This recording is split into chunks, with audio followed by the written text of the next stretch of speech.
Peace. I am Energy Master Allah, aka the Emma. Some of you know me as Chris Wind. And I have debated and struggled within myself for some time to decide when it was the best time to have this conversation with all of you. And I did some soul searching, and what it comes down to is your reasons for saying or doing something. And the conclusion I came to is that the love that I know that you are capable of being is more than enough reason for me to put many things on the line, because what's at stake, especially in this day and age, is that we as a people, as a humanity, will continue to wander in the dark unless everyone is willing to bring forth their testimony on the things that they have experienced and the things that they have seen and the things that they have heard, whether it's right or wrong, because the important thing is to get the evidence out on the table and give others the freedom to assess that information and see how it fits or doesn't fit within their framework, because we are all mirrors to each other, whether a direct copy or in the sense of being the antithesis of something, to be the opposite of something. Is still a type of reflection. It's a type of mirror that allows us to see who and what we are, other dimensions of ourselves. And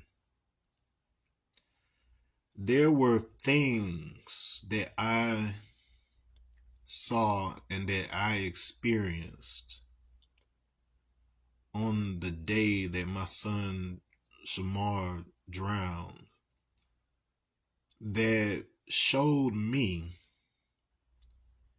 that there is a type of higher love. Like you hear about these things, but until you witness it with your eyes, it's no substitute.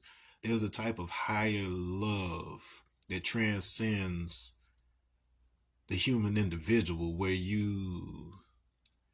when you see it, you know it, and it's palpable, and has substance to it, where you see people get into this state where their individuality and their worries and the burdens of the day dissolve, and they turn into this one unit of cooperation and collaboration for a single cause. And on that particular day, the circumstances were, there were some difficult circumstances, but to see in the face of that adversity people who probably would have never interacted with each other in day-to-day life come together in the spirit of love, and on behalf of my son, it moved me in a way that showed me, it gave me both joy and sorrow, in the sense that I saw something that many of us weren't even sure was possible in this country. I saw Republicans, Democrats, right on the brink of an election, coming together, forgetting about all that, sitting in the same room, coming together to create programs around autism awareness. Like it was like I couldn't, aside from it being possible, it was hard for me to Like I had my pain, but it was so hard for me to suffer and be sad in those moments because it occurred to me like this is something my son made happen. This isn't something I made. You could give, the parents, you could give each of us credit for having made that son, but this is something that I wanted to credit my boy with because he proved, even not being physically here, the power that we're capable of. And not just me, but like my grandmother, different people in my family that were close to him, they've had people come to them, strangers in some cases, that would tell them, they were all saying the same thing, which was fascinating, talking about what my son meant and did for the world, like what he was the catalyst for, and the era that he was ushering us into. And we struggle as a people in this world, in this reality, in this country, with this concept of the nail that sticks out gets hammered down, and I was one of those kids when I was younger, depending on what neighborhood I lived in. Sometimes it was in the best interest of survival for me to hide how intelligent I was. And it wasn't just something that was just came out of nowhere. My mother, she nurtured that in me before I ever started school. And I was born with certain talents, but at the end of the day, seeds need to be cultured and cultivated. You have to be grown. You have to be watered. It's a collaborative effort between you and the environment that you're in at the end of the day. And, sometimes I remember I got attacked by a boy when I was in fourth grade because I had answered a question in class. I didn't, do it to make anybody look bad. I'd simply, teacher asked a question. I knew what it was, raised my hand, gave it an answer. That was it. I thought that was it, and then got attacked by a boy who I thought was my friend after that. But that's just one of many instances, and so I am, with all due humbleness, with all due humility, I'm going to tell parts of my life story that I don't talk about often because, well, I'll say I'm selective with my audience because there are some people I could talk about certain things with comfortably, and there are other things that people, depending on their level of understanding, I'm usually discerning as to whether I can present certain things to them, um, in a single sitting, to where they would come away from that with understanding. Because the last thing I want to cause is confusion with things. But I think, time, tomorrow is promised to no one, in the sense that you do have a destiny in some sense, but you do have freedom with regards to how soon that destiny happens. So you do have a level of consequence in your actions that will either accelerate or extend, but the end product will always be the same. Okay, and so I will begin by revealing my marks, if you will, in order to be able to before I do that, before I say that, let me go ahead and give this.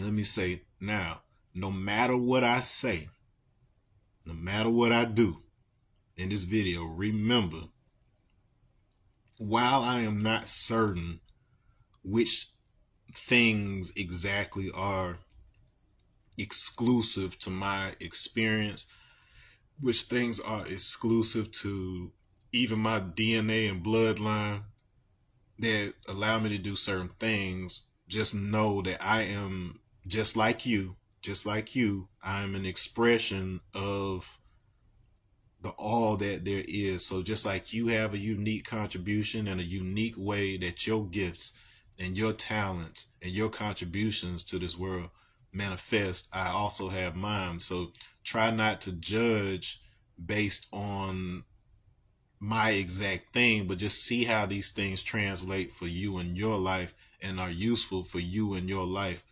Peace, Lee. I see you. Got my brother Leon.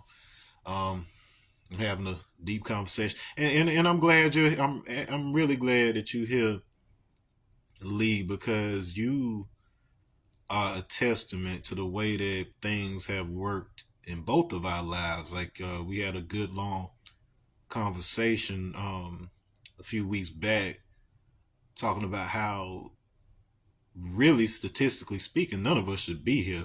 Like if it weren't for the fact that we had each other, him and Orange, just the friends that we had around us, if it wasn't for the fact that we had each other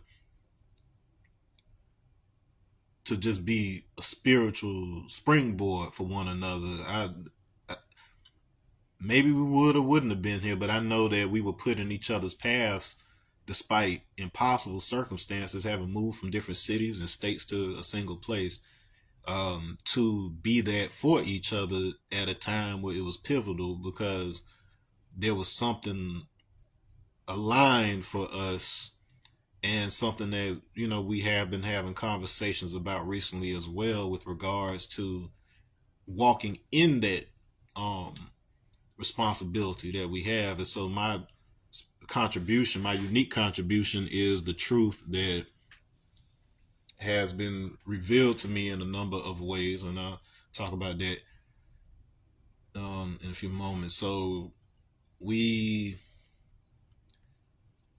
your lineage, your heritage, your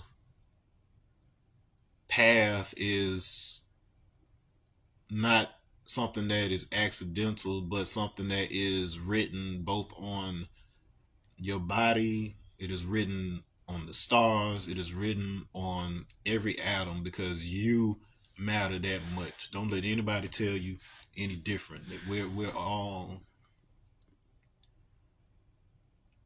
no one is more important than the other, but we are all unique and important in our own way. And what that means is sometimes in a situation, you may be the best fit for that situation. You may be the best tool for the job in that time. And so there is a responsibility with the power that we all have to know when it is your time to step forward and do the job you were assigned to do, and when it is your time to step back and let the best person for the job step forward. Okay, all that said, okay, so I'm going to reveal my marks. Okay, so I've talked with a couple of people about this because I wanted to check around and kind of see who has these same marks. So my daughter has these marks. It's a certain birthmark that I will talk about in a second that all of my mother's children have. And by the good graces, um, these things were revealed to me as to what their meaning is. And it is clear that it was not going to be revealed to me until I was ready vibrationally, and I'll get into that in a minute as well. But okay, so the first one I'll show you It's gonna be hard because it's kind of weird to do this on the camera. Okay, so on my palms. Okay, if you look there. Okay, so if you look on, so I'll start. Hold on. It's hard because I'm working with mirror. All right, so on both of my palms, you'll see these specific marks. So okay, so here you have this line that goes up and then it forks. So I've got that on both palms, and you'll see it's mirrored. So naturally, whatever is on one hand is going to be opposite on the other. On this hand, you have this sort of shape that kind of resembles a letter A, but more importantly, um, the way this line comes here, so it actually resembles the Norse rune Aish is one Aish is or Aish is one way to pronounce that. But it's a certain rune, and so I have that reversed on the other side. Okay. Likewise, this Y shaped mark, it resembles a Norse rune. Don't quote me on this. I believe it's pronounced either Vunjas or something like this. And I'll tell you what each one of those means and the significance of them on the palm. I have seen other people with somewhat similar markings, but this specific arrangement appears to be something that is unique to my lineage. Like I think one of my nephews and nieces has it, and then both of my kids had it. So R.I.P. Shamar, he also had these markings, but it spells a word Aya with Ayya, and then there's an importance and significance to that as well. Okay, and all right, and and then the other marking that supports what I'm about to say about those.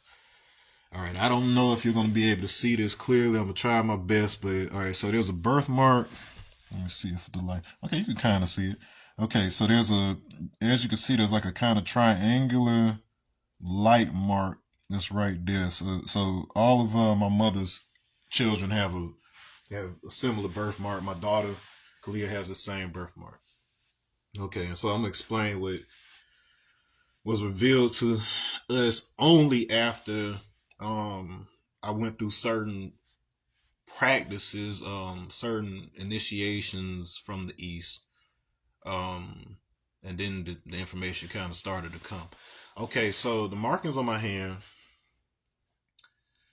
Okay, so Aya is a Tamil word. If you're not familiar with the Tamil people, they are a dark-skinned people of southern India who are Dravidian in descent, and which connects them to the people of East Africa across the Sahel to as far west as at least Cameroon and the Bantu region. So there is a shared lineage there over a long period of time. They are the descendants of those first people who are said to have migrated out of the Nile River Valley up through the Arabian Peninsula and then into southern India. Some of them may have been seafaring and just going across from the continent, but they are our siblings in that regard. Well, in Tamil, Aya means Vishnu. So you hear about this deity Vishnu in the Hindu pantheon, and to give support to that, and then mind you, be receptive. It doesn't matter what you believe in. I'm just telling you what what they say about it and so on and so forth. What's recorded in their history and their system and so on and so forth. It doesn't compromise anything. And then if you give me enough time, I can also show you how it connects to what you believe. But okay, so in addition, so the Y shape on this particular line is what they refer to in the Hindu palmistry as the mark of Vishnu. So not only do the marks on our hands spell the Tamil name, and that's important because there's a lot of India, and then there is a lot of separation based on class and color. And so, mind you, this isn't just a word in India for Vishnu, but it was the word used by the dark skinned people of that continent. So, but anyway, so um, yeah, so this line is called the Mark of Vishnu that had forks here, and so Aya is the source. It literally means like Aryan. So where we get this idea of the Aryans, Aryan, it's not what Hitler tried to convince you of. It's not what a lot of these people. It means the word is it means high or noble. And there is more to that because that has been interpreted to mean that you are superior to somebody or over somebody. But I'll break that down in a moment as well as to what the true meaning of that is. Okay. The triangular mark that appears on our chest is it corresponds to what they call in India the Srivatsu. So the Srivatsu is this triangular birthmark that is shared by avatars and creations of Vishnu. So like so you have the stories of the various avatars of Vishnu, like Krishna and Rama and um what was it, Vamana? Yeah. So you have various um many of whom the human forms they are depicted as being blue or black. So they're dark blue black color. So this is something that has been commonly held and understood in India for thousands of years. And so let's get into some of that terminology because a lot of it has been mystified to the degree that it is difficult for someone to be able to engage with the reality of these things. And so I'm going to have to dissolve and break down some of that language. That is not to tear down anybody's belief system, but this is based on the actual etymology. This is based on the actual training. This is based on my engagement in some of the lesser known secret teachings and trainings and initiations that allow you to know the underlying meanings, and with the addition of the actual spiritual experiences I had as a result of engaging in these practices. Okay, so let's start with this concept of being supreme or superior versus being beneath. So this is one of the things that will help clear up not only something in Hindu but also in Islam. So Islam, when I say that, I want that to be a blanket term that includes both the Sunni and Shiite and all of that of what they term over here in the West as white Islam, and then you got black Islam over here in the West, which includes the Moorish Science Temple, the Nation of Islam, and the 5% Nation. And so, if you're not initiated into any of these groups and things, when you're on the outside and you hear certain words, you hear certain terminology, it will mean something entirely different and something very surface to you, unless, of course, you also know the secret meanings and the tools used to preserve and teach those secret meanings. All right. And so, as you know, especially if you're a Wu-Tang fan, I see Heidi on here. So, uh, you know that the like Wu-Tang, they grew up in the 5% culture. Raekwon and Ghostface Killer are now members of the Nation of Islam, and so there's certain information that comes along with that. But you know that their tenet, their most foremost claim and axiom is that the black man is God, whose proper name is Allah. And as we further break it down in the 5%. Allah is ALLAH, which is arm, leg, arm, head, referring to that 5 point star design that we have of the body, and we'll get into that a little bit, perhaps, if it continues to be relevant to this conversation. But even in that statement, you lose a number of people who do not know the underlying meanings of that. It does not negate the surface meaning, but there is a deeper level of understanding that has to be brought forth in order for a person, any person, to be able to build understanding with that in a way. And I've clarified that. Okay, so this concept of being supreme, being the supreme being. So the word supreme itself, it comes from the same root as super, for instance, in German, and its Proto-Germanic roots. Well, even the Proto-Germanic roots themselves come from the Proto-Indo-European language, which is a construction of the various rules and roots of the languages that evolved from that. And part of this Proto-Indo-European group were the Hittites, who were a descendant of the Canaanite tribes. The Canaanite tribes were descendants of the uh, Hamitic tribes, who were descendants of Noah, and so on and so forth. And so there was a certain type of language evolution that happened. There were certain roots and certain understandings, and there were certain mystical and secret traditions that uh, went along with that. And so, as the words and languages evolved after what we commonly refer to as the fall of the Tower of Babel, but even that statement is encoded. Um, the secret meanings were preserved by separating the languages and breaking up the bits, so you had to put them back together, and then that actually ties into the story of Osiris. But all right, anyways, so supreme, super, what it essentially means is, while many will stop at interpreting it as above and use that to present a hierarchical structure of being above someone else in rank or quality, it actually more correctly translates and extends to beyond. Okay, and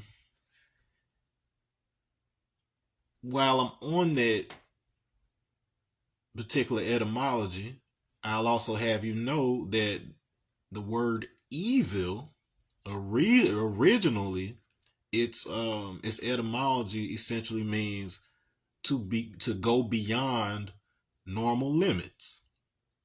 The beyond normal limits. You can see how that could naturally progress toward somebody going beyond the limits of the accepted social morality or things of that nature. So it doesn't have anything inherently to do with bad so much as going beyond the limits of something. And we typically interpret somebody going beyond the limits of what we consider good as being evil. So that's where that comes from. All right. So as you can see, that basically gives it the same definition as supreme. And the irony is, because of our misunderstanding of the word supreme and super and whatever else, most of the evils of the world have been a manifestation of people interpreting supremacy as being over somebody. So you see how the vibration, the very underlying meaning of those words and its evolution led to a misunderstanding that has caused a lot of harm in the world. So that's part of the reason that I want to do this, to be able to break up some of the misconceptions of language itself that have caused us to, as a humanity, move in a trajectory that is self-destructive and will ultimately result in our downfall. Okay, so likewise, this has caused great confusion around the character of Shiva in the Hindu lore. There is a trinity, the Trimurti, which includes the three aspects of the single um, quote unquote supreme deity, and those three are considered Vishnu, the sustainer, Shiva, the destroyer and rebirther, and then you have Brahma, who is considered the creator aspect. So these three aspects are all part of one that is, broken into three seeds, if you will, in a sense. Okay, and so Shiva is, when written, Shiva. So there's a particular way that you write this so that you put emphasis on a particular syllable. It means that which is not, and the word "not" itself, its etymology actually has a essence of not yet. So it's not that something doesn't exist so much as it exists as a possibility, a probability, a potential. That is extremely important in understanding how um, mass comes into being from massless waves. Like, how do you have something that is massless and then it becomes something solid and tangible? So every teaching, I don't care what it is, I don't care what religion, what faith, it is all based on understanding how, I'll just go ahead and say it, how God could go from being a waveform that you can't see into being a physical form that you can touch. Like, everything is based around that. Well, in saying that, I also have to clarify the word God. So based on its roots, it comes from, you trace it back to Proto-Indo-European, the language that all the secret societies basically prop themselves up, particularly Freemasonry. So if you don't understand the Proto-Indo-European roots of things, you cannot unlock the secrets they've embedded in everything, everything, everything. But it goes back, so it basically relates to that which is invoked, which can be further broken down as that which is filled with voice, filled with vibration, which is you. So your unique attribute as a human being is that you are able to fill your body with voice, and the reason that is important is because it allows you to coordinate thought with a physical sensation that actually affects the body. And so that's affecting reality. That same word, God, it has a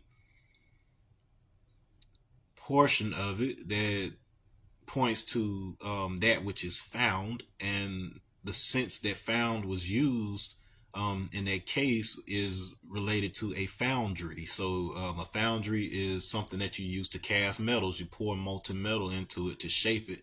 So in other words, what you're saying is vibrations are all around us, but then when you are creating speech, you are shaping those vibrations according to the position of your mouth, throat, and the hollow of your body, and the way it reverberates through the body. So in other words, everything that you say is taking the shape of your body to an extent, or it's taking the shape of a particular place in your body. We have the science now to show that sounds have unique shapes. So the sound waves and the pressure, the information that they send through whatever medium the sound is traveling through, it does have a very specific shape. And so there, because it corresponds to a shape, that means that things that have that shape have a tendency to resonate and vibrate when that sound interacts with them. So this is a science that is several thousand years old and predates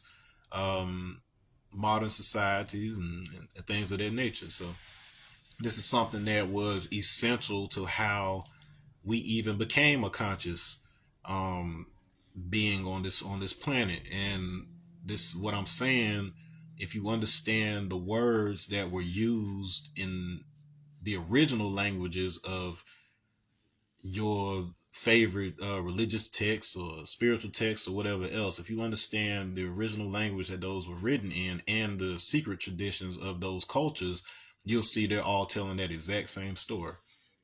All right. And I would be glad if you want to go through like one of like the creation story of your particular faith or whatever else, or and the language of it, and want me to show you how what I'm telling you right now is presented in all of them, and what the reasons why they worded it or transmitted it the way that they did, then I'd be glad to. I spent a great deal of time learning those things, studying those things, and testing those things. Okay, so anyway, let's continue. So we clear up this whole supremacy. So we talked about vibration. So this concept of a hierarchy as it relates to God. So based on the definition I just gave you, we are all God in the sense that we are literally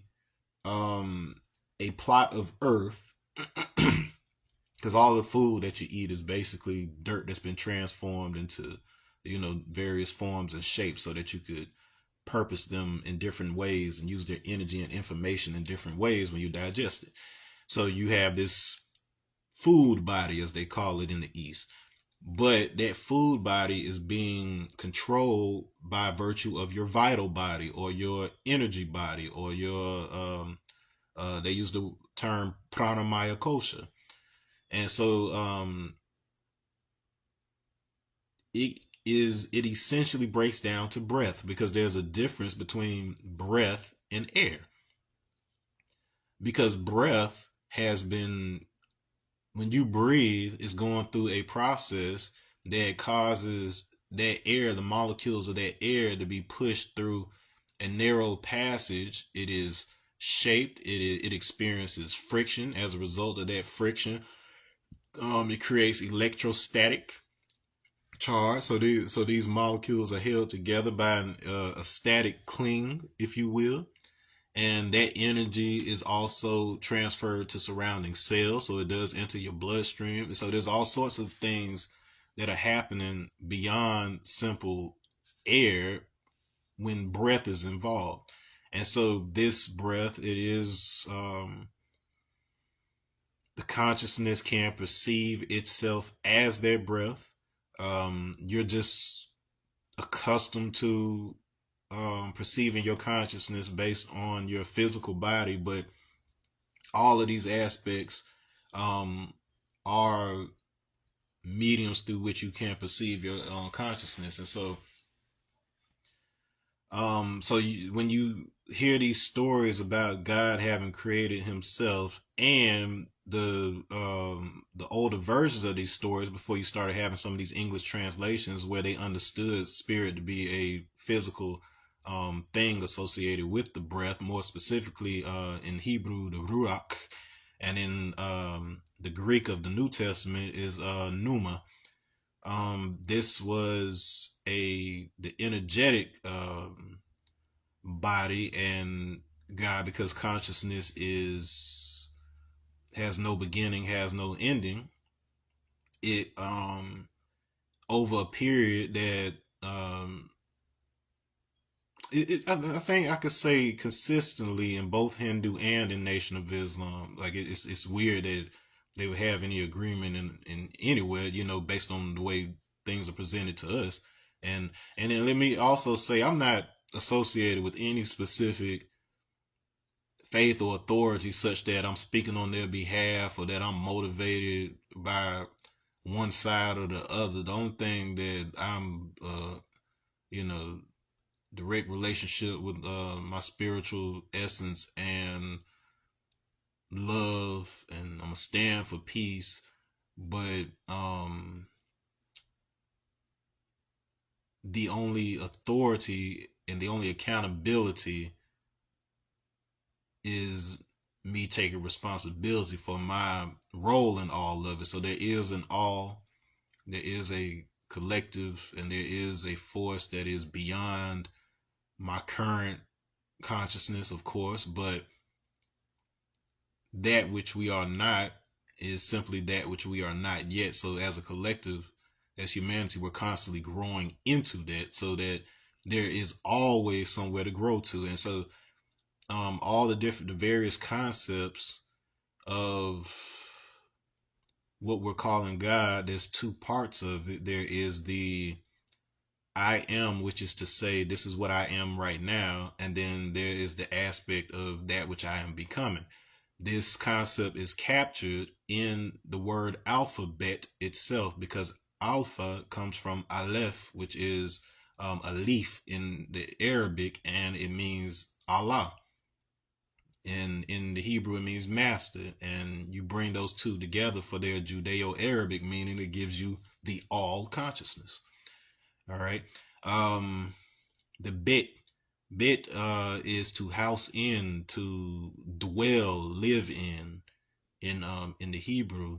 And in the Arabic, it means he who remains. And the word remains has that same root, that same meaning associated with rest. So when you say I'll give you the rest, it is basically saying this is the remainder. So even in the scripture where it says that God rested on the seventh day, it says he's saying I remained with the seventh deity. So day and deity both come from the same root. Okay. And so if you know a little thing about Hebrew, you also know that Noah, his name means rest. So in the book of Enoch, Noah is described as having this woolly, white hair, and just being like white, like unusually just white from head to toe. This kind of imagery right here, you would almost think in an albino. And you might all also already notice that this is an image that appears in the book of Revelation that we commonly end up associating with Jesus. And part of the reason of that being is that imagery is associated with Bethel. So Bethel, house of God, to house, actually meaning to house in God. So basically the body, the vehicle that God uses, God being that which is invoked. So the vehicle through which that willful sound. So it's not just sound. That note the difference. You are not the body. You are not the mind. You are that which utilizes those and experiences the world through those. And so the house of God is your body. It's what houses the vibration that you are, which is an extension of the all pervasive vibration sound that keeps everything in existence. And that's actually what the name Vishnu means. So my birthmarks are basically supporting evidence of the claims of such lines of thought throughout the world that say that we are descendants of God. We are, and that God created himself. He was man that created himself from the void, the darkness, and that this dark skin of ours is a reflection of that darkness that the world was in before it was said, let there be light. And there's cultures that hold that as a tenet, and they hold that to be true. And the scientific support for that is that although we have made these things to mean a number of things, that's essentially what it's coming from. It's saying that the very vibration that holds this reality together, we were formed directly from that. And it was individualized into my voice, your voice, so on and so forth. So this one sound, this one vibration is being shaped and molded according to your particular expression in this reality. Okay. So then let's get into a couple other terms. So I talked about how Aya, the Ayya means Aryan, and the Aryan, what it has to do with noble and all these other things. So this highborn, it does have something to do with the word zenith, which is the so we talked about breath. Breath, that concept, it extends to the atmosphere. So when you look at this concept of a firmament, this is essentially what we're saying. We're saying that the same thing and the same principles that hold the atmosphere together, that hold those molecules together with electrostatic, you're doing the exact same thing with your breath. And this is why you are dependent on this atmosphere. We could not live here without this atmosphere. It is living in that regard. It does record information. It does have a connection with your consciousness, and you are simply experiencing a small amount of that atmosphere as it is shaped within you. Okay. And so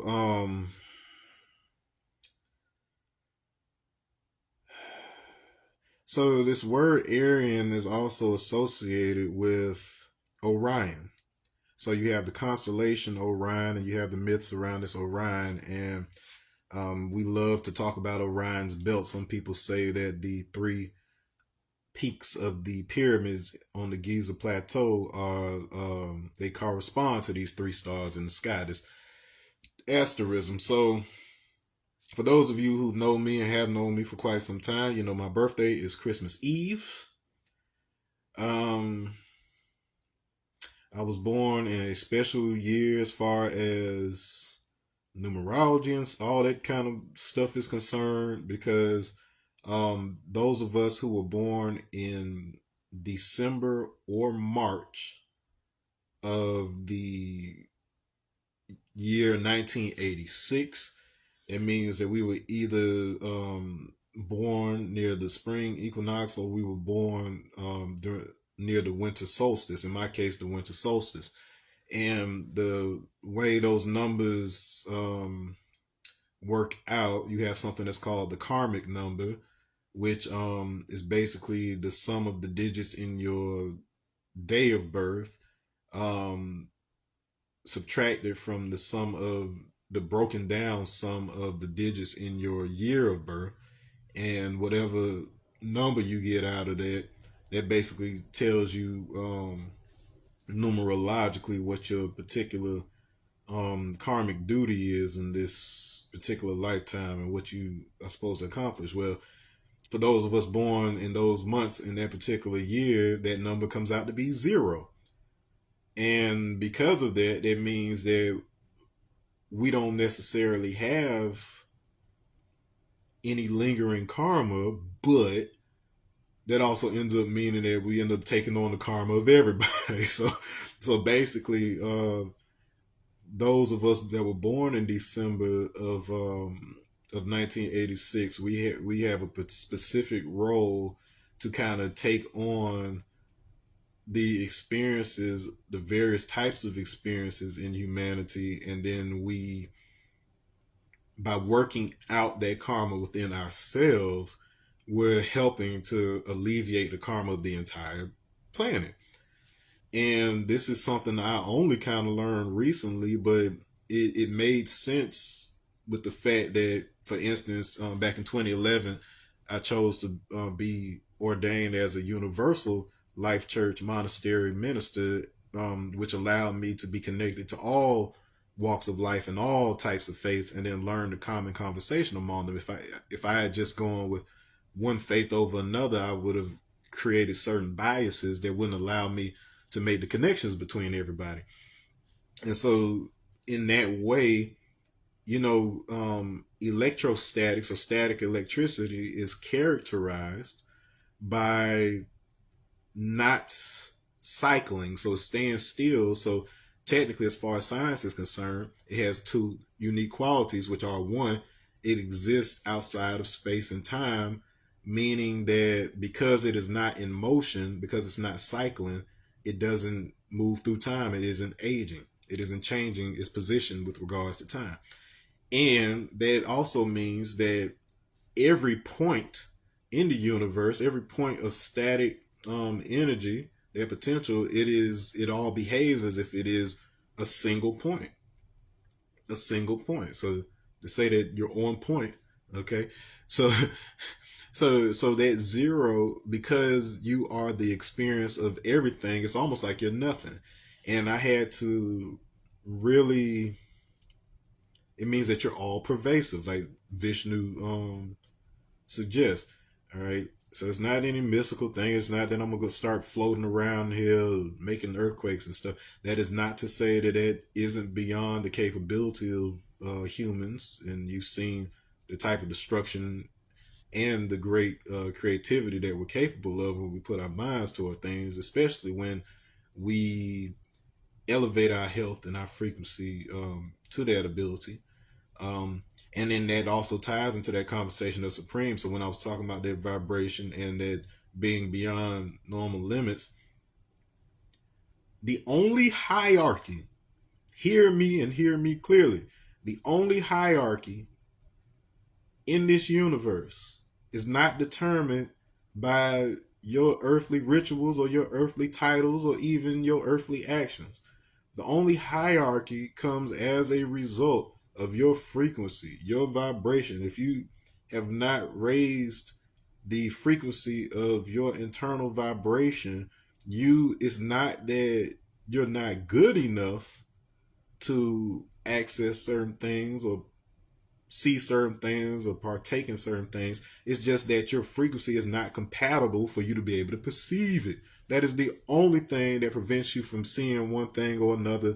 It's that if you, like, for instance, there's a certain frequency at which your cells vibrate based on the types of things that you eat and the amount of sunlight that you take in, the amount of sunlight that you can take in based on your physiology. There's all these different factors that contribute to how much energy you can take on and process within your body and then convert that into signals that your mind can perceive.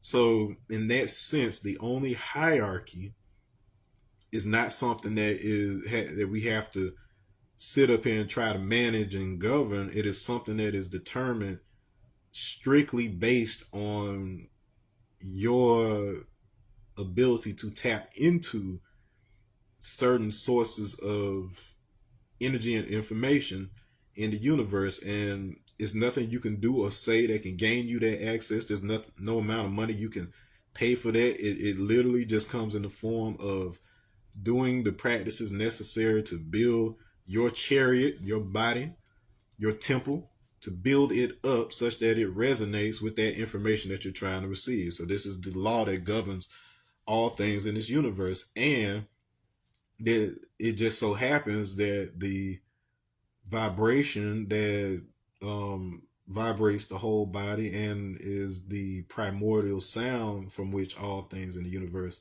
um, pervade is associated with that that you hear that found its way morphed into and amen, like the same sound finds its way into all sorts of cultures because it was known and it was understood that the ah in particular is associated with the creator, the ooh is associated with the all pervasive, the sustainer of life, and then the is associated with that which is not yet, aka the destroyer and resurrector. So it's that potential. And so by connecting these sounds within the hollow cavity of the body, by directing them at very specific points along that, you are able to send vibration through the entire body and be able to get all of the cells to vibrate simultaneously and coordinate with each other instead of you being a mess of disjointed frequency throughout the body that causes illness. Okay, and okay, so there is no hierarchy in that regard. So the other word that needs to be cleared up is Muslim. Okay, so the word Muslim translates literally from Arabic as to one who submits. And this has also been a word that has been utilized to project a type of hierarchy or superiority or um, to to say that you must obey something that is above you or something like this. But the word submit itself means the etymologies, if you break them down, you've got sub and you've got meter. And these words basically mean to cause to move from either a lying position, or there's even a old root associated with that is a plot of earth. So it says, so to cause a plot of earth to move. Now, is that not exactly what we've been describing this whole time with regards to how this concept of consciously willed electrostatic, causing what is essentially earth, dirt, to move around? That's what you are. If you cut off your breath for even a couple minutes, you will die, because that breath is what's facilitating the electrostatic and the ionic network throughout your body, that's allowing you to control it and perceive it as your body. Otherwise, your consciousness moves on. It doesn't communicate with their body anymore. Okay. And so that is the same story that is told in Genesis of God breathing the air into Adam. And even though people have taken that and visualized that in various ways, ultimately it's describing exactly what I'm saying right now. And as you can see, the word Muslim encompasses that. It has nothing to do with your being submissive in the modern sense of bowing down to something that's over you. It simply means that you are that which causes the dirt to move with your will, that which causes earth to move with your will. You're moving earth every time you move your body. I'm not talking about the planet Earth. I'm talking about this earth, this mound of earth that you are. Okay.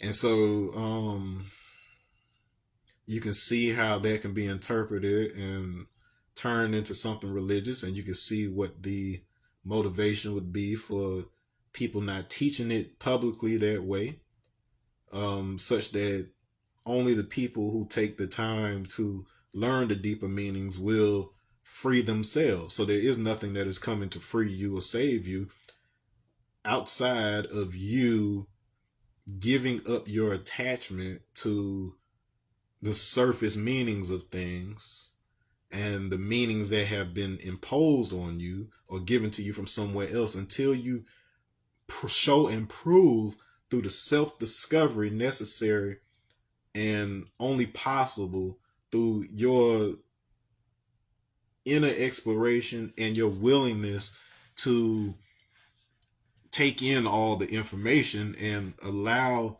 the right side of it's not a lot of like you can sit here and logically try to piece things together, but the right side of your brain does that naturally anyway. Every bit of information that's taken in, for better or for worse, your right side of your brain is organizing that information in the most sound and complete organization that has all that information work together. The left side of your brain is the side that discerns and discriminates between which information it's going to take, and so on and so forth. So if you are able to achieve states that allow that left brain to shut up and for you to experience this whole thing, and then being able to bring forth a holistic understanding of it, using what you've learned to help give it form that is closest to your true incorporated self, which is that combination of that spirit, which is breath, and that matter, which is that earth, then that information becomes accessible to you. So your body is able to convert that energy, that information into such things as images and sensations that you are able to more accurately interpret and be able to draw information from anywhere, anytime, because like I said, electrostatic is beyond space and time in that regard. So some of these higher teachings, higher abilities that you hear about in these different stories. Even though there is some embellishing that comes along in some cases with regards to translation, these are based on very real principles that anybody is capable of, so long as you know how to cultivate these abilities within you. Okay, so you're no different from these guys in these stories in that regard, aside from the fact that they have done the work, and in that regard, they have access to things that you do not have if you have not done the work. That's the only thing that's putting somebody in a position of authority. Authority does not mean that somebody is just magically the boss of you. It's saying that they are the authentic expression of that information, and therefore, in a battle of resonance, their resonance will generate the reality more readily because it is more compatible. So if we take away these concepts of hierarchy and control in the sense that humans have learned to understand it, and we realize that vibration is at the root of the language, that is at the root of the confusion as to why people have interpreted these things and applied these things in a way that has people trying to control each other, and people just aren't happy, and you got people that are just taking people's words for things, and you just got people who are following dogma and doctrine not based on a achieved understanding, but then usurping the understanding of another. Okay, so this returns me to that statement. So they say God is the black man with knowledge of self, whose proper name is Allah, which is arm, leg, arm, head. So we've already talked about God and what that word breaks down to. Now let's talk about that word black, because there's so much semantics around the word black. I'm not black, I'm African American. I'm not black, I'm a Moor. I'm not black. Okay. So the word black actually comes from the root bel, Bhel, which basically means to burn or to shine. So the melanin in your skin, it has the ability to take in incoming sunlight, convert that UV energy into infrared radiation, which is a form of light that is too subtle for our eyes to see, but we experience it as heat. And so it dissipates it as heat. For the longest time, scientists just thought that was just to protect us from the sun, but it has all sorts of amazing applications, among which our melanin has the ability to use that UV light energy to separate water molecules. So if the moisture that's in the skin, or if we've been swimming or whatever else, so moisture that's available to the skin, that melanin can use that light to separate the word they use is dissociate water molecules, and that it's able to derive energy from that. And for that reason, it works very similar to how chlorophyll works in plants in the process of photosynthesis. So that is when scientists started to kind of accept that this birthmark that we received from the void, from the darkness, is more than just an arbitrary feature, but it also is our manner of coordinating and calibrating with the information that is found in nature itself by breaking down the information that is in sunlight, photons, as well as that is stored in water. We know that information can be stored in water. There have been several experiments to that regard that show that water responds to information and emotion, and it forms shapes and structures within its molecular makeup based on that information. So you are a big information system. Remember that in thermodynamics, information and energy are the same thing as far as that's concerned. Not being able to take on a certain amount of energy is the same as your body not being able to process a certain amount of information. If it just like inputting too much information into a computer at one time may cause it to crash, If you take in too much energy into your body, it will like electrocute you. So it's the same concept. All right. Okay. So the word man, before we genderize that, the word man, although it is being used kind of literally in that sense in some degree as a reference to the masculine aspect, it still doesn't have anything to do with physical gender so much as the role that physical gender plays in the dynamics of the sexual relationship, which is so the word man itself, its root is tied to both Manu, which is associated with control. So you have the word like manipulate, and then it also means hand because your hand is what you use to manipulate and move, create, change things. Okay, and on the other side of that, it's associated with min, which is the root word that is associated with both mind and measure. So not only are you using that hand to control things, but you're using your ability of the mind to be able to measure um, things in order to know what it is that you're going to manipulate, what you're going to take it from and to. Okay. So in that regard, if we break it down, the black man, if black comes from their root meaning to burn or to shine, and then man comes from to control or measure with the mind, then you're saying I am controlling that conversion of light and heat manually.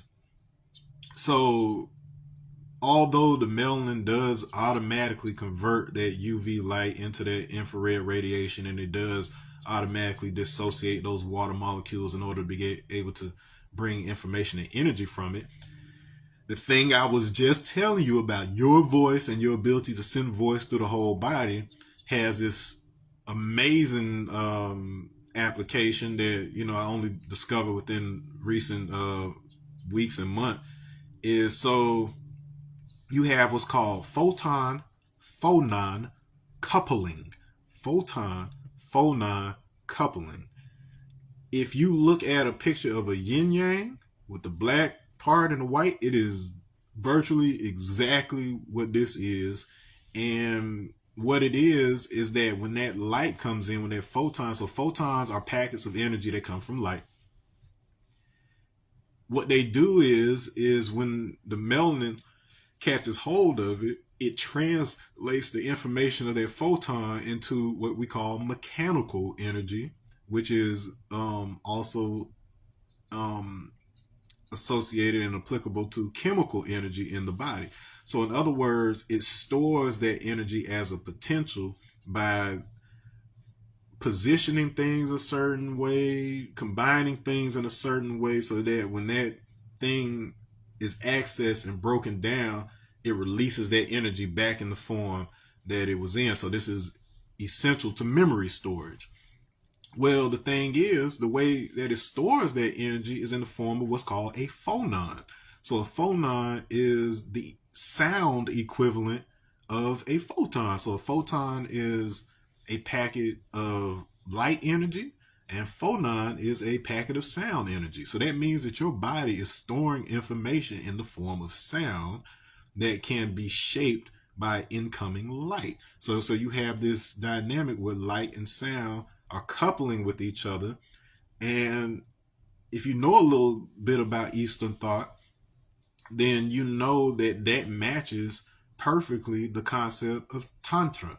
So before it became this nasty thing in the West that only had to do with physical sex and stuff like this, Tantra simply means the union of yantra and mantra. So a yantra, you can think of it as a technology, a machine that does not yet necessarily have physical existence. So this is the spiritual aspect in a sense. This is the masculine aspect in a sense. So this means I have a concept in my mind of something, and then mantra is when I combine that idea, that concept, with an actual vibration through sound.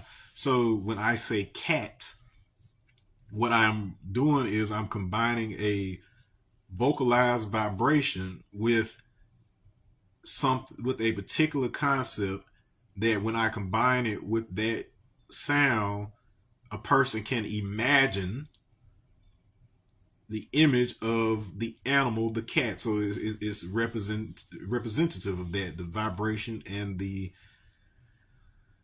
concept come together in the form of word.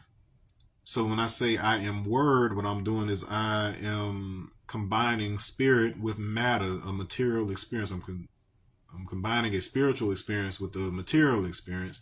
And so when we say Jesus is the word, he is the combination of a concept, a spiritual concept, and a physical manifestation of that. And so by that definition, once again, that describes all of us humans, and Jesus was intended to be a representation of the potential that we have if we, you know, live a certain way, love a certain way, raise our vibration a certain type of way. Okay. So black man is God. So we already covered that which is invoked and that which is enshaped. And by the definitions I have given you for black and man, that manual shaping through the breath and the combination of that photonic energy with that phononic energy matches perfectly the definition of that which is invoked or filled with voice, that which shapes the voice. So the black man is God, has been reconciled, and that's it. Whose proper name? So with knowledge of self. So in the knowledge of self, knowledge is understood to be to know, look, listen, observe, and also respect the body of accumulated facts. The foundation for everything in existence, the key to all aspects in life. Knowledge is symbolic of the Asiatic black man. Asiatic meaning eastward or from the origin. As far as the Nation of Islam and things associated with it are concerned, Asia is not simply the name of the Asian continent today, but the entire planet was once called Asia according to their teachings. So that should clear up confusion. Nobody's trying to be Chinese or some shit. It's the whole planet was called Asia, but then it was there were separations and divisions that happened. You know, continents have split apart over time and things of that nature. But the understanding that they are coming with is that Asia, which is also associated with the Greek Alsha, which is the essence, the all pervasive, meaning it covered it all. So that clears up confusion about that. So knowledge of self. So to say that you are observing self is, it ties into that concept of self creation, which deals with the willful observation of waves, of massless waves, and that is exactly what you're doing with thought. Every time that you have a thought, you're essentially observing massless waves that have not yet manifested into a physical form out here in front of you. Okay, and so to say I am doing that to self means that you are directing that type of will toward your specific frequency. So you as a body that is manifested is actually a projection of the information that is in your vital body, your quote unquote soul body. And that soul body, it refers to that stored potential. So that phononic coupling, it covers the whole body. The fascia, that's the layer that kind of wraps the organs and the muscles throughout the body. And so that forms a shape of you, and that potential energy, that elastic energy, is stored in that structure. And so your soul, your DNA, the information and vital body and the electric network that facilitates that consults with that form in order to project a body that is representative of the information that is stored in you. Okay, and so as a result, you have the ability to shape that through the heat of your physical activity and the breath. And this goes into the concept of elastic energy, such that a material that has elastic energy, like a spring or something like that, it can be bent, warped, and it can be shaped, especially when heated. It can change its shape, but when it is cooled down, it will return back to its original form. So no matter how much you mix and you change people on this planet, because um, we are the base template, the original form, humans will always eventually revert back to something similar to us. So that is how the American black person came to be, where you had the original dark skinned folks who spread out, differentiated through certain processes, such that you had various people of various colors and various shapes and sizes, and then by whatever means, we don't have to get into that. Over here in the Americas, we have been mixed and blended back to include all those aspects, and this ties back into that concept I was talking about before of Vishnu. Um, and I forgot to get into the meaning of avatar. So avatar, um, in Sanskrit, essentially just means to descend. So mistranslation of this has been caused to mean any number of things, but it simply means no, you didn't descend from somewhere else. You are a descendant. To be an avatar or something is to be a descendant of that person or being or whatever. You are a descendant. And so, like I said, Vishnu is the all pervasive. So, therefore, if you are a descendant of the all pervasive, you are a descendant of the very sound and vibration, the cause of that vibration in the universe. So that's simple. That's all that means. And we are the physical form that stays in contact and connection with that because of our ability to absorb and convert that sunlight, that sun energy. So that's what they've been talking about all this time. Like, I know you like the mystical stories. It's not to say that they didn't exist on some level of consciousness, because everything is real. It's just which things that we are able to directly perceive, because those things still inform our actions and our thoughts in this type of reality. So don't discount it. But as far as our experience here on Earth in the present goes, that's what those terms mean. And so we've covered, that takes me back to the markings on my hand. So like I told you, whereas in English letters, that Aya on my hand, it means, Vishnu, it means that Aryan and noble, da, da, da. Well, as runes, what it means is, so the Aish is, it basically means God. This is where it is tied into. This is how you see these cultures are all tied to this letter A, where A is Allah in the Arabic, but it's Aish still meaning God in the Norse. So there was interaction between these cultures at some point or another.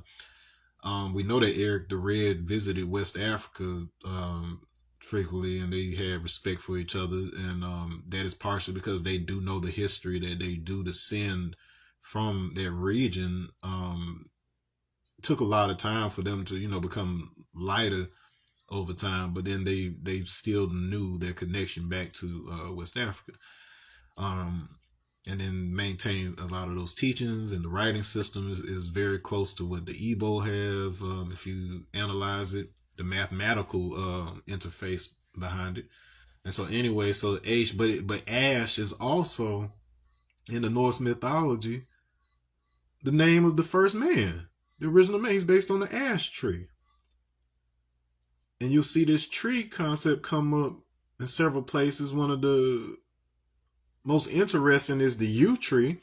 If you know how the letter J works in its evolution, then originally it was pronounced, it was a Y sound, it was yeah. So this is where Jesus, where we get Yeshua and things of that nature. So when you're referring to a Jew, you're actually talking about a U. And the U tree is a symbol for resurrection. Resurrection means to rise, and it has to do with the divine feminine, which is the electrical aspect of it. So it is the, once again, another example of that energetic body causing the earth to rise. Just as a side note, when you send 5 frequencies, I don't know if it's 5 or more, but I know at exactly 5 frequencies, when you send it through what's called a cymatic plate, which is a thin sheet of metal that vibrates when sounds are sent through it.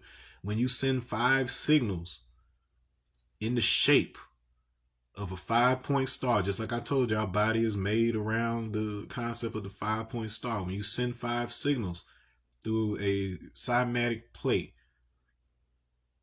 from those angles, and you have a powdered substance like pollen or something like this, I think cornstarch, milk is particularly cornstarch and water. But then if you want something dry, it would take like certain types of pollen that you could use that is really thin and really reactive to the sound. But what they will start doing is they will actually start organizing themselves and actually building structures that climb up and look similar to like living things like a serpent or things like that, because the way that the particles are interacting with each other, there's like this field that forms that has a quality that resembles life to us. And so as Chinese medicine would suggest, that has to do with the 5 yin organs. So those are the 5 earth organs that govern all the energies of the body. So it's like, so you see the same theme showing up all across the board, whether it be in spiritual and religious teachings or if it's simply in the sciences. So when we say, so we've covered black man, God, knowledge of self, and now that covered, that 5-point star is what covers that Allah in the sense of arm, leg, arm, head. Okay. Another secret I'll give you is that in the ancient, so in the Dogon and Egyptian traditions, the symbol that is a circle with what appears to be a 5-point star within it, it actually corresponds to a couple of concepts. You got Shu, which is their god of air. You've got the Tuat, which you can look at as a Taurus. So if you know anything about the toroid shape, but most importantly, what it is saying is that it's the combination of vibrations in strings. So when you get into string theory in quantum physics, they have this concept of these strings which represent specific frequencies of vibration that weave themselves together, and by the weaving of those vibrations, it creates the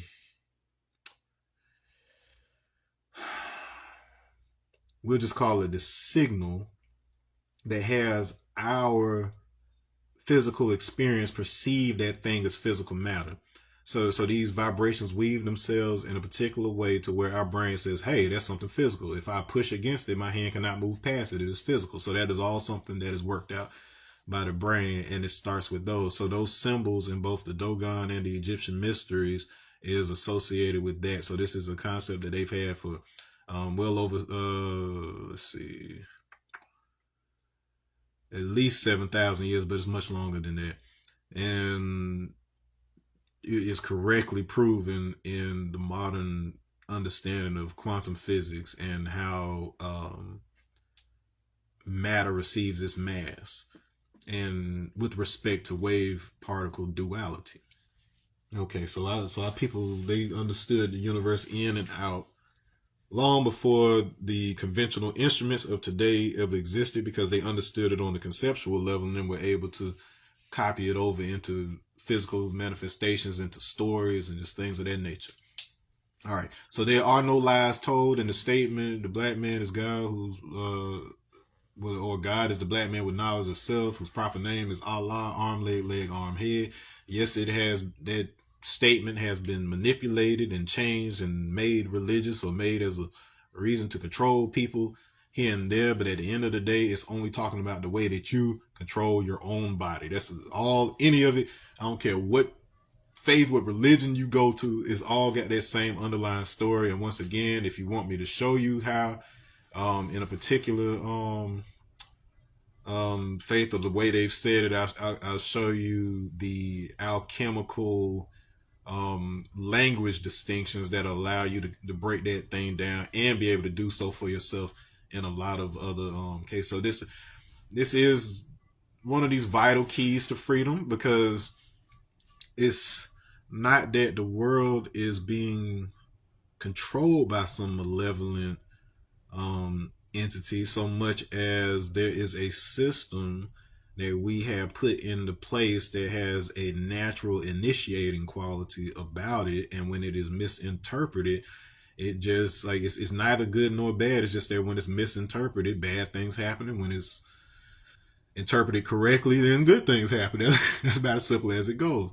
And so those runes on my hand that I was talking about, that Aish, and so that, like I told you, that means that's God, and it's referring to the original chthonic man. It was a video I did with my mom where I couldn't pronounce it because I was hungry and I couldn't think of the word, but the word was chthonic that I was trying to think of it. It means that the man that emerged naturally from the earth. Okay, but anyway, so that's a Norse rune. That same rune is associated with the phonetic A and the Egyptian A and the Igbo. Like it spans all of these different cultures. That same distinction for that first letter.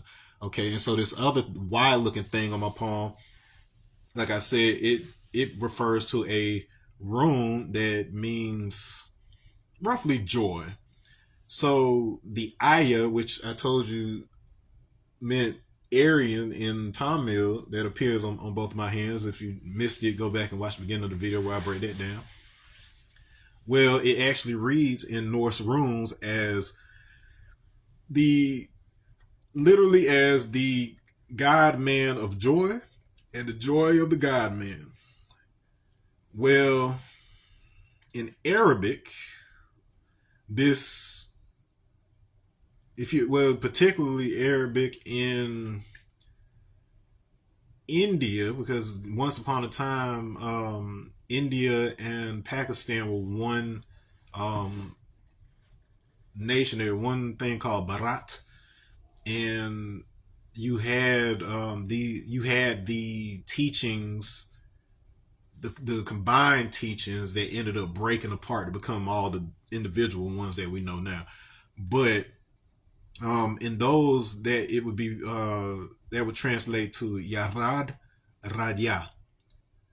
So you basically got that Ya and that Rad being reversed. So just like you've got the I, so the A, so that Ish and the Wunjas being reversed on my hands, this would be Yarad and Radya. Yarad meaning joy, and Radya meaning sorrow. If you know the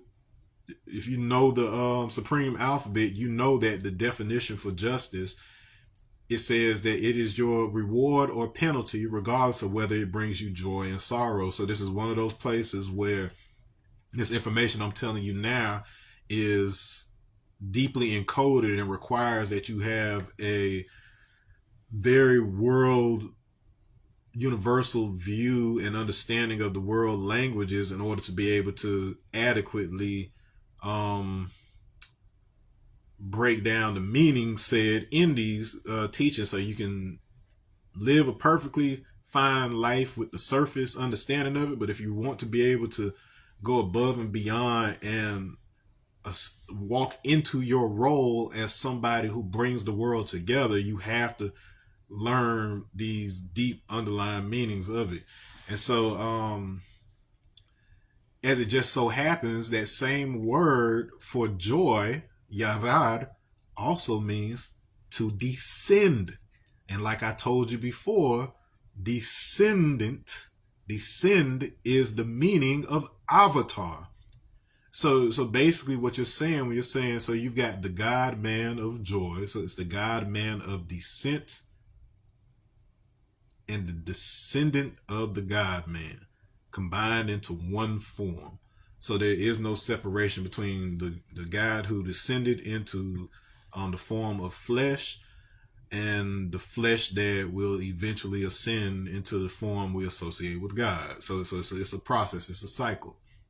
This is where we get the concepts of reincarnation, both incarnation and reincarnation. It's just this cycle of um, Eish Wunjos and Wunjos Eish, or otherwise known as Yarad Radia.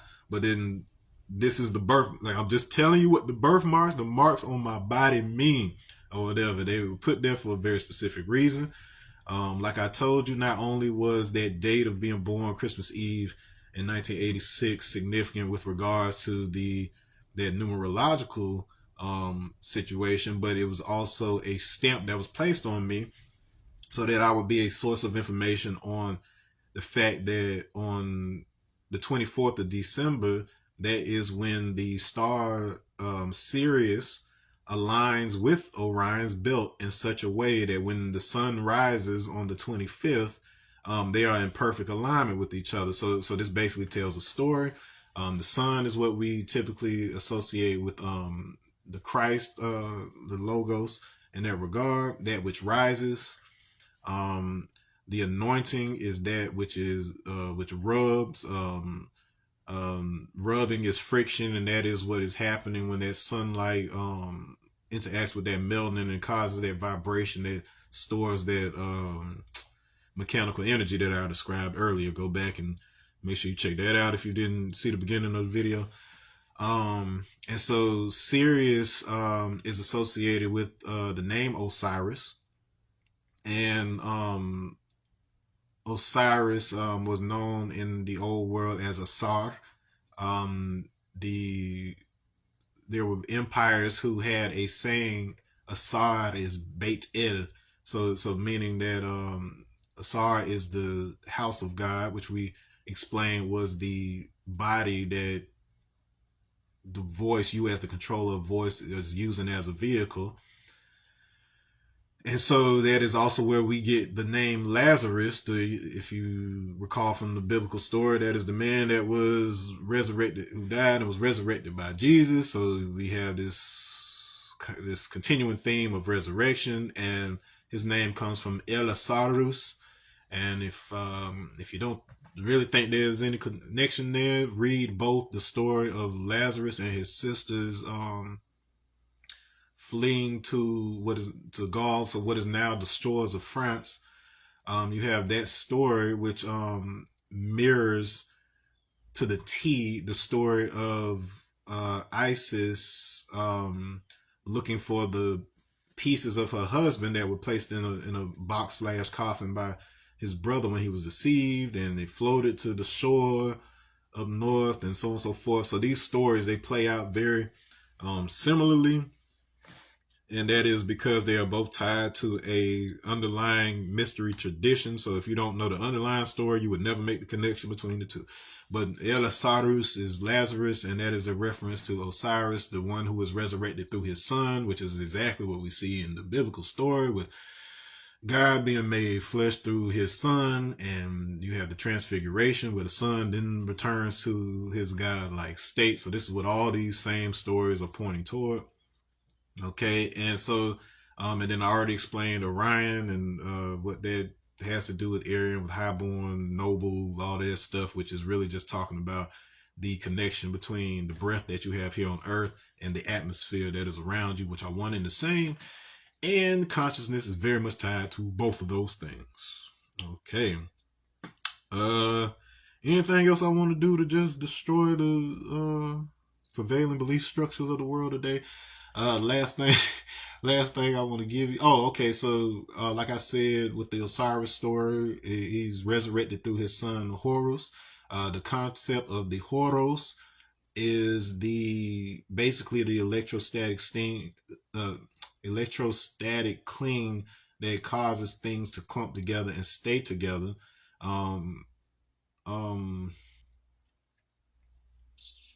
Basically, the way that they explain this in the Gnostic traditions is that the Horus is something that pre-existed everything, but it is only born when it is needed by the divine feminine, Sophia, which is wisdom. Wisdom, according to Black Islam, is The ways and actions one uses to make his knowledge known, it is the manifestation of knowledge, knowledge being your observation. As I explained with observation, that is the willful act of applying pressure to massless waves such that they occur as visible with mass. And as a result, basically your ways, actions, and words are that which cause those waves to manifest into physical form. All right, so it is all there, and it is in all cultures. So it isn't something that's exclusive to one. It's just that they're saying it in different ways, and you got to break down the meanings of the words in order to get to that understanding. All right, and so Sophia's wisdom. All right, so basically what we're saying with the Horos is that it is the force that allows something to exist separate from its source without instantly being absorbed into it. So the reason we're able to walk around as these earthen bodies is because we have a certain energetic body that is holding that together temporarily, and it will eventually dissipate, and the earth that makes up our body will rejoin the earth beneath our feet. Simple as that. Simple as that. And hopefully within that you can see how, if that's the process that's happening, how that same energetic body can again reaccumulate that body if it remembers. So a lot of the mystery traditions and practices, they deal with how do you structure the consciousness such that you can reform yourself in a way that is not only similar to the previous form and in renewed form, but so that you can remember where you left off, so you can complete the lessons that you have. If you don't have anything else further to learn from this world, then you can just go on to whatever's next. There's plenty of other stuff, and you are part of that creative process, so you're constantly creating new things to experience. So your eternity will be spent forever coming up with new ways and to shape reality and participate in the overall creative process, of which all of us as emanations of source are participating in. All right. So as far as your reality is concerned, and the only reason I'm doing all of this now is because, like I said, tomorrow is promised to nobody, and then there's no better time than the present.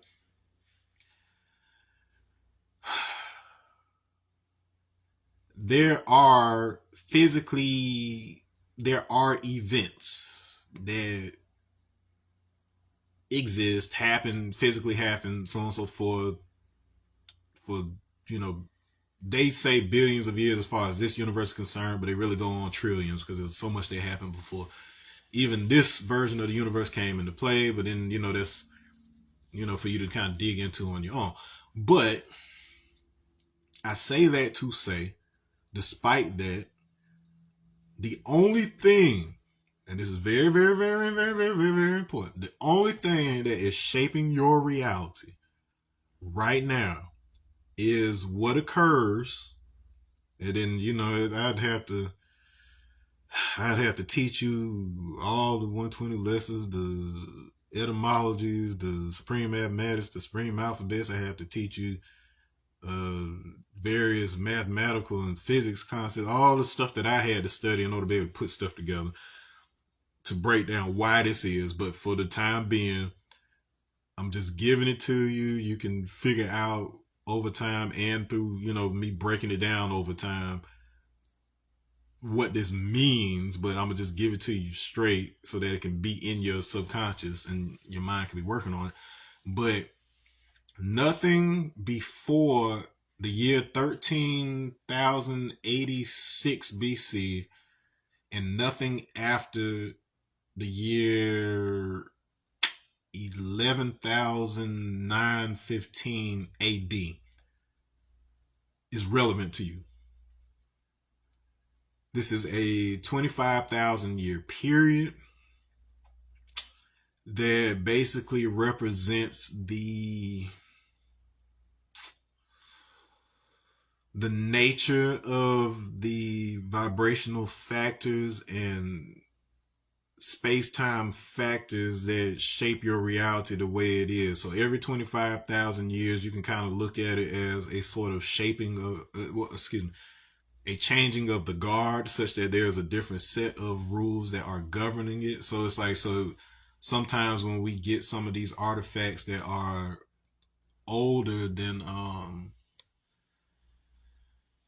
that are outside of that period, so things we're getting from before 13,086 BC, these things have been altered so much and by intentional effort to basically conceal the knowledge of their time in the form that you are perceiving it now. So in as far as American Islam is concerned, they call that the Quran. So the Quran book that you see is actually just a written translation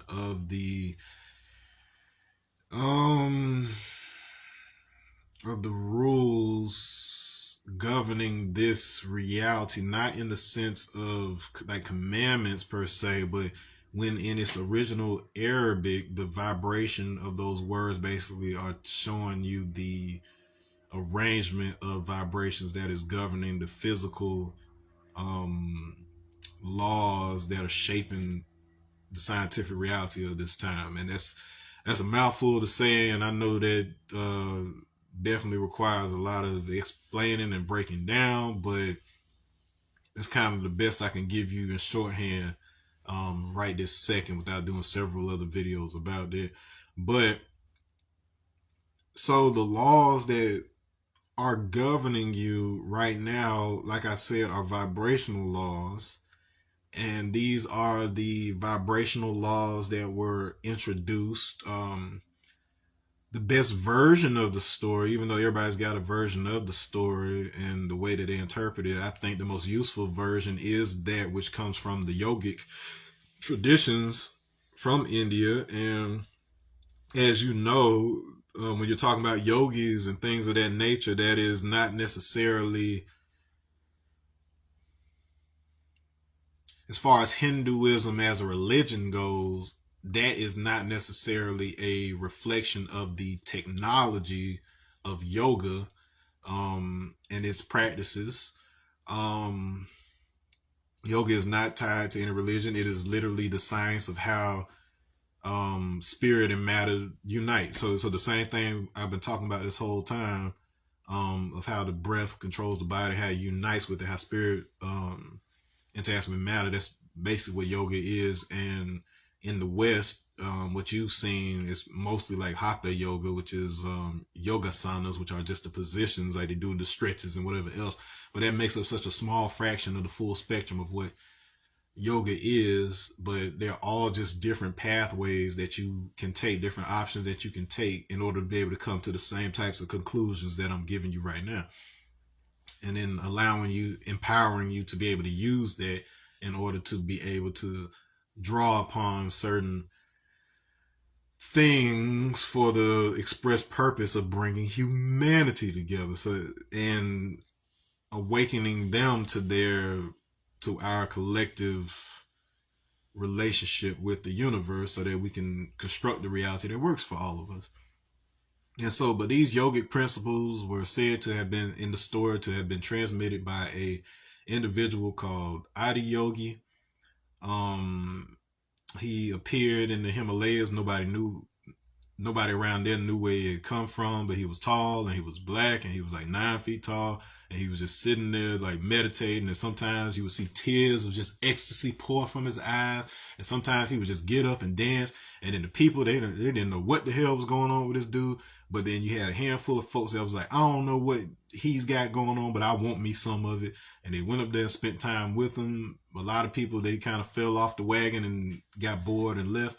And then you had 7 sages who are said to have stuck around with him. And he eventually taught them the paths of yoga and how to connect.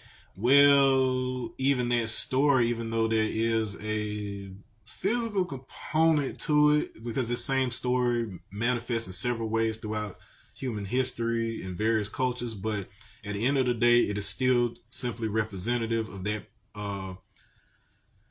of that process of those of seven vibrations coming together within the what they call in science the Calabi Yau space, in order to weave together the vibrations that eventually make matter manifest. And this same principle is represented in light itself, because when you divide light into its spectrum, it has seven colors. And so music, it separates into the seven notes, the week into the 7 days. So this same principle is, everything is a Bible, quote unquote, trying to teach you the same process. Because once you understand that process, how you got here and then how you can exit, that's when you're truly free and you're able to access the information of the other side and be able to translate it into ways here that will allow people to come together in peace and love. Okay. And so, but like I said, so Adi Yogi is said to have appeared about 15,000 years ago, which is in agreement with what is taught in American Islam and Black Islam, where they talk about the year one of the Asiatic calendar beginning that time ago, which if you calculate it out, hits at 13,086 BC. What else do I want to tell you about that? So the exact midpoint between the years 13,086 and the year, well, 13,086 BC and 11,915 AD, the exact midpoint between those two dates is 586 BC, where if you're religious, you probably recognize that date as being associated with the fall of the Temple of Jerusalem due to the invasion of the Babylonians. In their story and the destruction of the Temple of Solomon. If you are familiar with your mystery teachings and esoteric teachings, then you know that the Temple of Solomon is once again that same Bethel, that same house of God, which is represents our original body, which is the black body, which is the burning, shining body that converts UV light into infrared radiation. Okay, so that's what that really is. Was there actually a building called the Temple of Solomon? Yes, there have been a number of them rebuilt, but the underlying secret behind that is that each one of those buildings were actually designed based on the resonance of the human body, the original human body. So even though you have certain people who have been named certain things, or you have certain cities that have been named certain things, or you have certain structures, physical structures that have been named certain things, all of these are at best just representations of the underlying vibrational and spiritual quality that pre-exists all of them. And the only reason that they were even motivated to build these things was because those vibrational qualities already existed outside of space and time and were guiding their actions, whereas they thought they might have been doing something by free will, quote unquote, but their free will is simply a manifestation of the momentum that they were sent into this world with in the form of a soul, and being given the agency to determine how that path unfolds, even though it winds up in the same destination regardless. Okay, so that's the midpoint, that's the fulcrum of that period, if you will. Adi Yogi, his name Adiyyogi, it basically means first, the first union, the first one to unite. Some secret things hidden in there. The word Adi, meaning first, corresponds to the letter Nun in which is incidentally the 14th letter Nun in the Hebrew, and I forget what that is in Arabic, but it basically can be translated as prince, which comes from principle, which is first, and light and their connection. And this is a reference. A is the first letter, D is the fourth letter, I is the ninth letter. This is a reference to the law of inverse squares that determines how light moves out from a source and gradually fades into darkness. So we usually think of that as something going out into nothing, but really what it is that there's one substance that has an imbalance of charges that we perceive on one end of the spectrum as visible light and on the other end of the spectrum as non-visible light, simply because it is outside of our range of perception. And so there is a mathematical quality that determines how those two things interact with each other, and that is embodied in the name Adiyogi itself. If you write that in reverse, and so let's say that Adiyogi represents what happened in 13,086 BC, then the reverse of that would be Ego Yida. And that you could put that on the other end or at that 11,915 AD, and or they call it CE, Common Era now, but we called it AD when we were younger. But anyway, so ego yida, there's two ways that you can translate this. So one of them being ego is a IGO is a variation of the name Jacob or Jacob. And then Yida is a variation of the name Judah. So it's basically pointing to the relationship between Jacob and Judah as father and son. And so this concept of the spiritual force, the conceptual force, and then the manifestation, the resurrection of that through the son, is represented in that name. The ego Yida is also associated with a Buddhist concept where you would basically mentally construct a personal deity which represents the higher form of yourself. So you're basically creating an ideal image of yourself and your your spiritual development that you are working toward achieving. And so this goes back to what I said earlier about you are in a dual state that is represented in the letters Aleph and Bet. This is where we get alphabet, which represent I am, which is what you are now, and then the probability of what you are becoming. So the interplay between these two. In the year 11,915 AD, the Great Pyramid, the pole star of the planet, because all of the pyramids on the planet are aligned with true north. The pole star will be the star Vega, which is in the Lyra constellation. And the star of Vega, when it is the pole star, this basically represents the time when we're supposed to reset, and then a new set of rules applies to the planet. We go back and forth in cycles where, as people, different people are given periods to rule, and so there was a long history of black rule on the planet up until around dynastic Egypt, where it was in Samaria, yeah, really around those times is where the transition was happening. But then we passed that role on to our children, the white people of the planet, and they were given agency to rule, and that was only done in such a way that unless we are able to remember the knowledge of ourselves, we can't get out of that, the trappings of that particular type of rule that doesn't necessarily work for us. It's intended to work better for them than it works for us, because it is it's not as tied to the natural order of the planet, and so they can kind of circumvent some of those rules by creating laws that don't necessarily have to be supported in physical reality.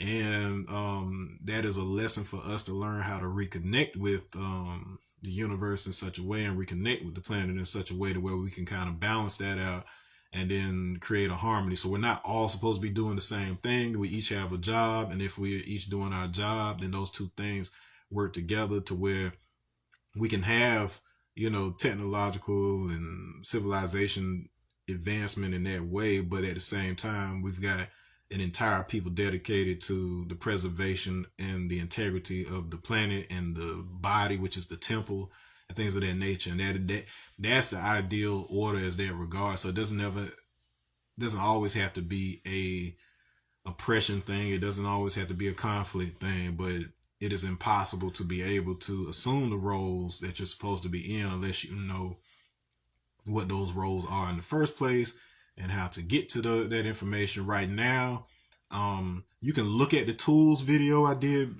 yesterday, but for the most part, anything I'm saying right now, you're kind of just left to kind of take it on face value a little bit until you actually like not just look up these things, but you would have to go through the practices. And then among those was the Shambhavi Mahamudra initiation that I did over the course of 6 months with Sadhguru, and that is a 15,000-year-old initiation, which coincides with the appearance of Adiyogi in the East, as well as the year one of the Asiatic calendar in the Black Islamic traditions here in America. All right. So everybody was like, I ain't saying who's right or who's wrong, but what I am saying is there was something that happened. There was a line of thought that has proven to be common among all of these things. And, I'm reasonably inclined, and also from my own experiences, to not only believe, but have seen with my own eyes that is the overall structure of what we're supposed to be doing. We're supposed to be to go through what's necessary in order to come to that conclusion, and then that's when everything is kind of revealed to us, not by some outside source, but it's just something that becomes obvious to us, like, oh, that's what that was all this time. And so I will close by just giving you some examples of how weird my life has been and the path that I've been guided on to be able to come to all these things. But even before I was born, weird stuff was happening. So my mom, when she was about preteen, teenage, around in there, she was riding with my grandmother at night, either going to or coming from, most likely coming from Fort Pierce here in Florida. And back then, this particular road that you had to take, it was dark, and they didn't really have street lamps up. And my mother said she remembers at one point this large ball of light, like kind of coming down in front of the car like this, and she didn't understand what's going on. And all she knows is that they woke up and her and grandma were parked on the other side of the road, a few miles back down where they had come from. Wasn't any damage to the car or anything like this. So they had some lost time there, and this is something that you will find consistent with stories of like alien encounters or whatever else. But there's a science to that as well. It's not to say that those experiences aren't real, but they are very different in nature than what most of us think and assume. And it does have something to do with consciousness and certain effects that manipulate the way that we perceive said consciousness. But at the end of the day, even you as you are right now are simply a manifestation of a specific way of consciousness interpreting reality. So it's like, so if you change your frequency, then there will be something else that appears just as solid as this appears to you. I just can leave it at that. So anyway, mommy has this experience. Not long after that, she starts having ridiculously like heavy menstruation. There's issues going on with this, like it's affecting her quality of life. And so among other things, my grandmother takes her to Kashi, which is an ashram near here in Sebastian, Florida. It's a spiritual site and community that is based on the original Kashi over in the East, which was a similar type of situation where they had like temples and shrines for every type of religion, so spiritual people could come together and share information and just unite in peace and harmony and brotherhood. And so we've got a version of that in Sebastian, Florida, a scaled version of that was created by Majaya. And so grandma took mommy to see Ma, and Ma basically gave her she did like some kind of process and gave mommy some kind of pills and stuff. And so she had this experience at the ashram, and so on and so forth. And so we fast forward some years later. So when I'm born, my mom gets pregnant with my biological father, her college sweetheart. They both went to Florida A&M, where I ended up going. And I'm born, and there are unusual things about me immediately. So so I'm just putting stuff out there. So for one, there is a I was born with like a small type of separation near my tailbone, which is commonly is more common among people of Jewish descent, specifically from Eastern Europe. And it turns out that we have Romani heritage. So if you know, so Romani Jewish heritage from the Punjabs of northern India who migrated into Eastern Europe, and so that's how most of our like European got into our family. So between that and then them marrying with British, and then so that's my great great grandfather Homer Slatter, and that's my maternal grandmother's side. So that's basically how all that got into our bloodline. So this is common to it, and the doctor made a joke that I almost had to tell, and so there's always been kind of this like underlying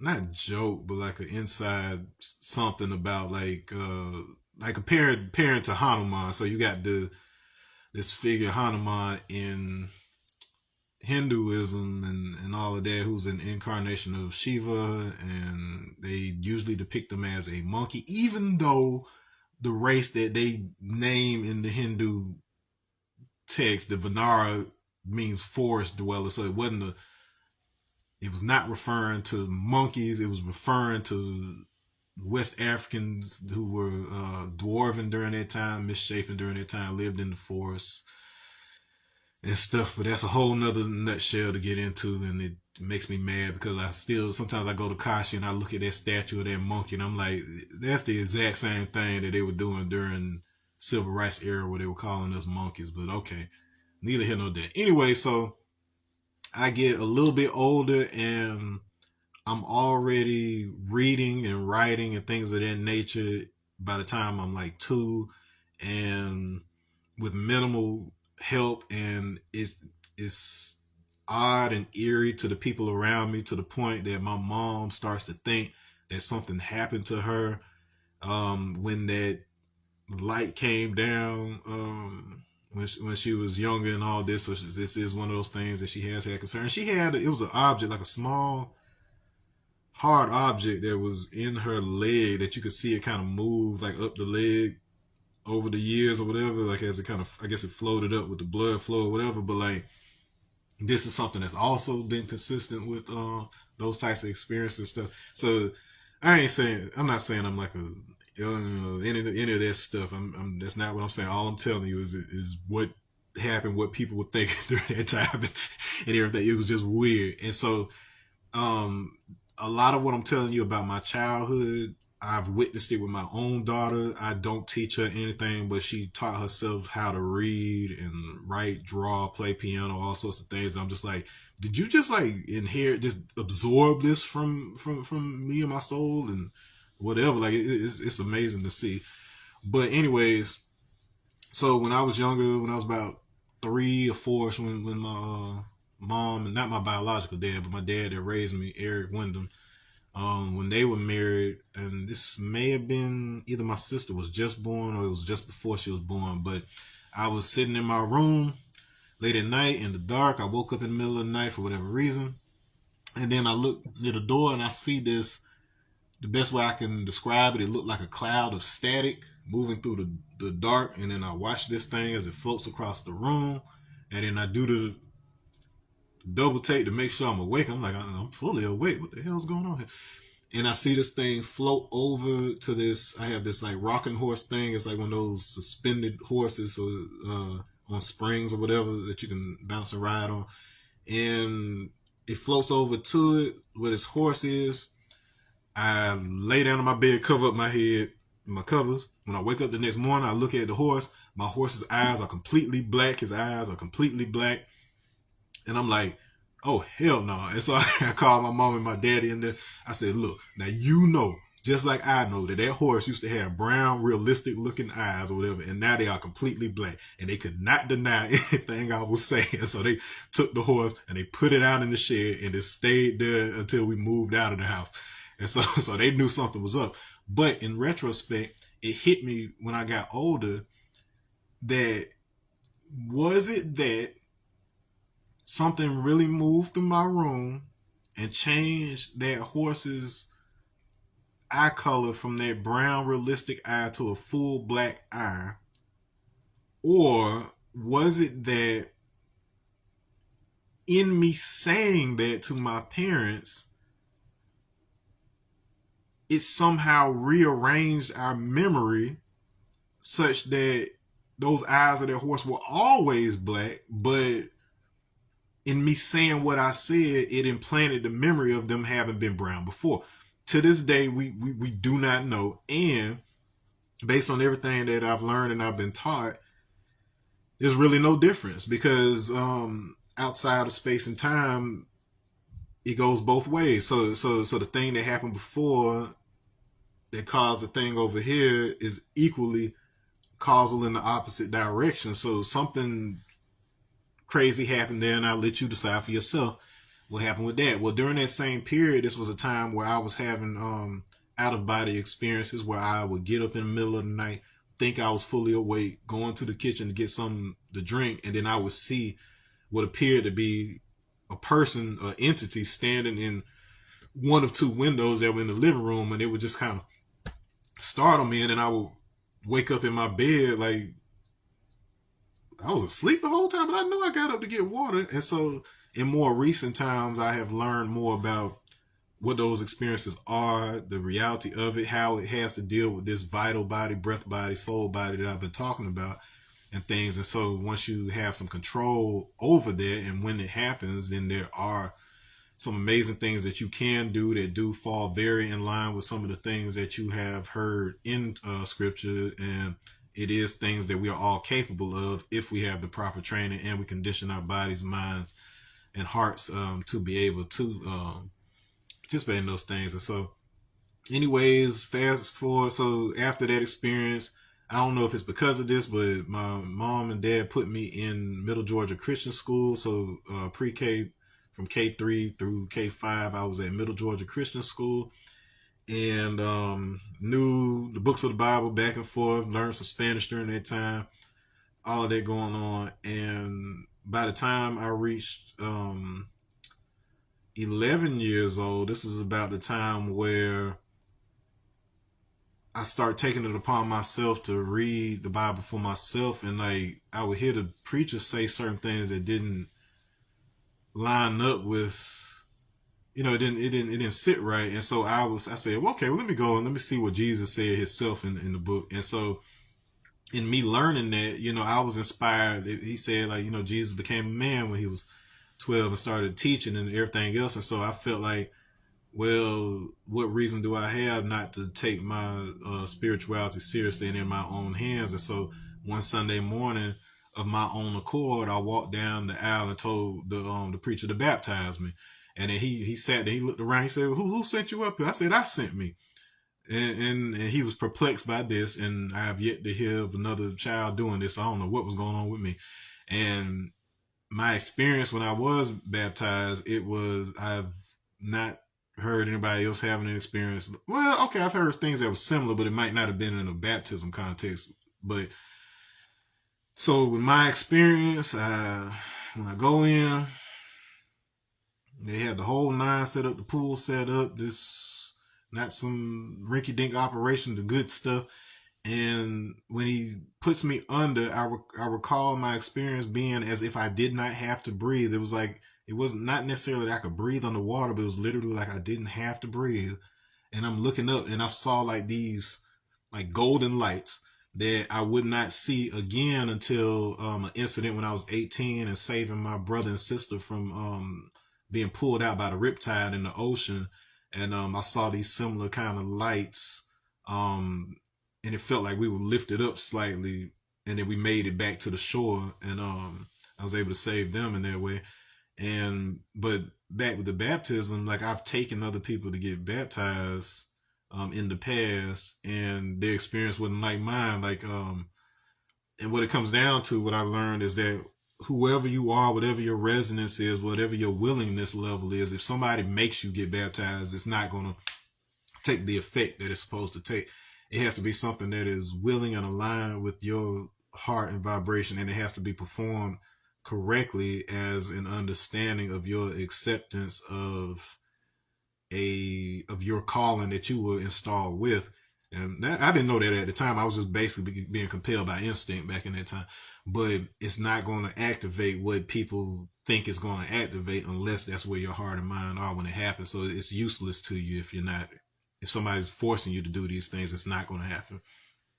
Okay. And so a lot of strange things would happen to me in terms of people just thought I was lucky and whatever else, like especially like when I met like George Clinton and Wu Tang and whatever else. But what had started happening was I started understanding reality in such a way to where I knew how to use the way language and words were shaped and the timing of them and just all these different things in order to make certain realities come into being.